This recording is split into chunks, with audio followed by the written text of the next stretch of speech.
अनुपमा मौका देखकर गुंडे से उसकी बंदूक छीन लेती है और उस पर तान कर बोलती है, सट्टा खेलना गैर कानूनी है।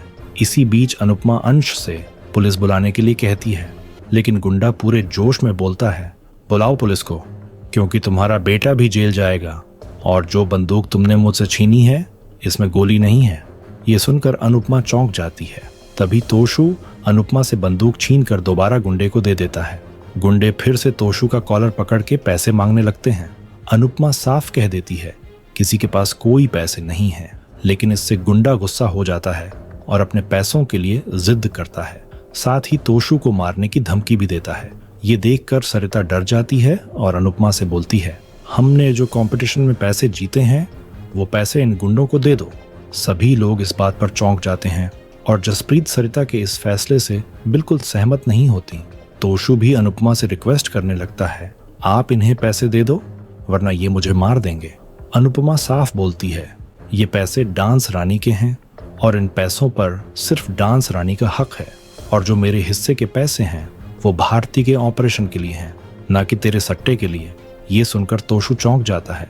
इसी बीच लीला और बाबूजी गुंडों के सामने हाथ जोड़कर धीरे धीरे पैसे लौटाने की विनती करते हैं, जिसके बाद गुंडे वहां से चले तो जाते हैं, लेकिन पैसे ना मिलने पर तोशु को जान से मारने की धमकी देकर जाते हैं। तोशु थोड़ी राहत की सांस लेकर बाबूजी को धन्यवाद करता है, लेकिन वो गुस्से में अनुपमा से कहता है, आप कैसी माँ हो? क्या आपको अपने बेटे से ज्यादा प्यार पैसों से है? अनुपमा गुस्से में कहती है, तुम कैसे बेटे हो? तुम बेशर्म, बदतमीज, गिरे हुए, फ्रॉड, दो कौड़ी के, एहसान फरामोश बेटे हो। सरिता कहती है, ये कैसा भी हो लेकिन तुम्हारी ही औलाद है। अनुपमा कहती है, मुझे इसी बात का दुख है कि ये मेरी औलाद है। सरिता कहती है, ये इसकी पहली गलती समझकर माफ कर दो। अनुपमा कहती है, ऐसी गलतियों की तो इसकी बहुत लंबी लिस्ट है। अगर मैं इसकी गलतियां गिनाने लग जाऊं तो साल खत्म हो जाएगा, लेकिन इसकी गलतियां खत्म नहीं होंगी। पाखी अनुपमा से रिक्वेस्ट करती हैं, आपके तो नाम में ही माँ है, आप तोशु को माफ कर दीजिए। अनुपमा कहती हैं, यही सबसे बड़ी प्रॉब्लम है। आज मैं मेरे नाम के माँ को ही मिटा देती हूँ। आज से मेरा नाम अनुपमा की जगह अनुनमा होना चाहिए। अनुपमा ऐलान करती है कि आज से मैं इस परितोष शाह की माँ नहीं हूँ। तोशु चौंक जाता है। सभी हैरान हो जाते हैं। दूसरी तरफ ख्याति गुस्सा होकर कहती है, मैं आर्यन की माँ हूँ। जब कई सालों बाद मेरा बेटा मेरे पास आया तो अनुपमा ने उसे मुझसे हमेशा के लिए दूर कर दिया। मैं अनुपमा को कभी माफ नहीं कर सकती। ख्याति कहती है, बेटा भले ही दुनिया से चला जाए लेकिन माँ उससे कभी रिश्ता नहीं तोड़ सकती। दूसरी तरफ अनुपमा ऐलान करती है कि आज से मैं परितोष शाह के साथ अपने सारे रिश्ते तोड़ रही हूँ। तोशु चौंक जाता है।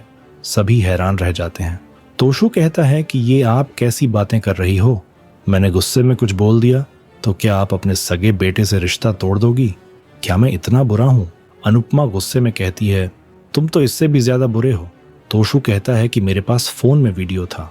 अगर मैं चाहता तो गौतम को वीडियो दिखाकर उससे मुंह मांगे पैसे मांग सकता था, लेकिन मैंने ऐसा नहीं किया। तभी लीला कहती है, नहीं किया इसका मतलब ये नहीं है कि तुम कर नहीं सकते। अभी तो तुम यही काम उस गुंडे को करने के लिए कह रहे थे। तोशु अनुपमा से कहता है कि आप सिर्फ मुझसे ही रिश्ता क्यों तोड़ रही हो? आप अपनी लाडली उस राही से रिश्ता क्यों नहीं तोड़ती? वो तो बार बार आपके माँ होने पर सवाल उठाती रहती है। मुझे तो लगता है कि ये सब गौतम ने नहीं किया, बल्कि ये सब उस राही ने करवाया है। तोशु अनुपमा को राही के खिलाफ भड़काने की कोशिश करता है। तभी अनुपमा गुस्से में उसकी गर्दन पकड़कर उसे ढोल में घुसा देती है। ये देखकर सभी हैरान हो जाते हैं। तोशु कहता है कि अब बात को इतना क्यों बढ़ा रही हो, अब जाने दो।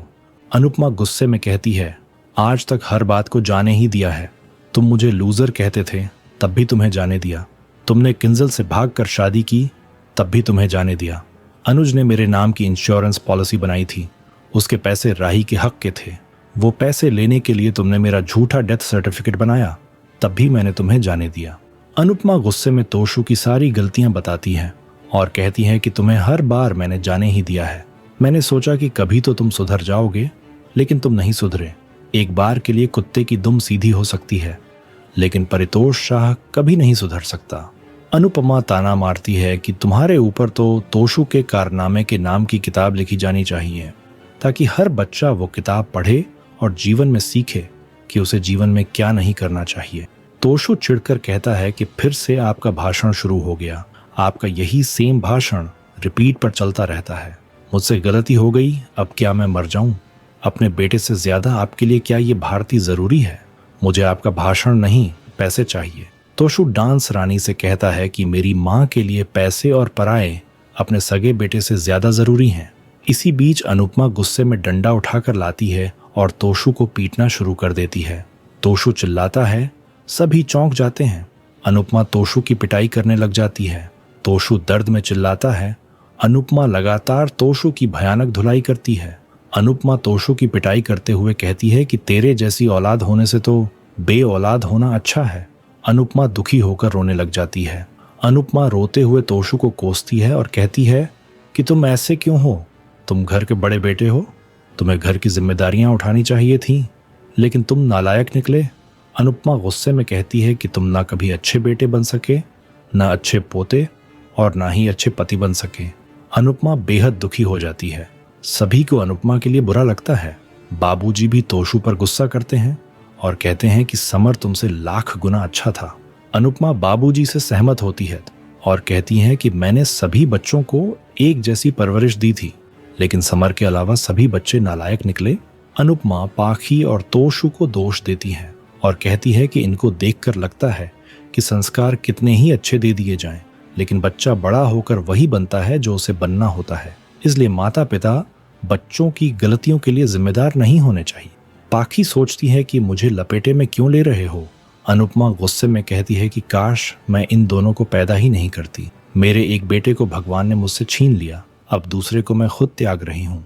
ये सुनकर सभी चौंक जाते हैं। अनुपमा तोशु से साफ कहती है कि तुम अब इस घर में नहीं रहोगे, अपना सामान लेकर मेरे घर से तुरंत निकल जाओ। तोशु घबरा जाता है और किंजल से कहता है कि तुम इनकी बातों में मत आना। अनुपमा किंजल से पूछती है कि क्या इस आदमी ने तुम्हें कभी भी कोई सुख सुविधा या सम्मान दिया है? किंजल मना करती है। अनुपमा किंजल से कहती है कि तुम इस रिश्ते में परी की वजह से थी, लेकिन अब परी की शादी हो गई है, इसलिए अब तुम अपने बारे में सोचो। कब तक इस नालायक के चक्कर में रहोगी? जैसे मैंने इसे छोड़ा है, तुम भी इसे छोड़ दो। लीला अनुपमा को रोकने की कोशिश करती है, लेकिन अनुपमा कहती है कि आपने मुझे बेटी माना, तो अब आप किंजल को भी बेटी मानिए। तोशु ने बेटे का कोई फर्ज नहीं निभाया है। आज से किंजल ही आपका बेटा और बेटी है। किंजल दुखी होकर कहती है कि मम्मी एकदम सही कह रही हैं। आने वाले एपिसोड में देखने को मिलेगा कि अनुपमा कोठारी हाउस में जाकर गौतम की वीडियो सबको दिखा देती है। सभी हैरान हो जाते हैं। वो गौतम से कहती है कि तुम मुझे कभी नहीं तोड़ पाओगे। पराग अनुपमा को डंडा देकर गौतम को सजा देने के लिए कहता है। अनुपमा डंडे से गौतम की भयानक धुलाई करती है। गौतम चिल्लाता है। आपको क्या लगता है, क्या गौतम अब अनुपमा और पराग से अपनी इस जिल्लत का बदला लेगा? कमेंट में जरूर बताएं।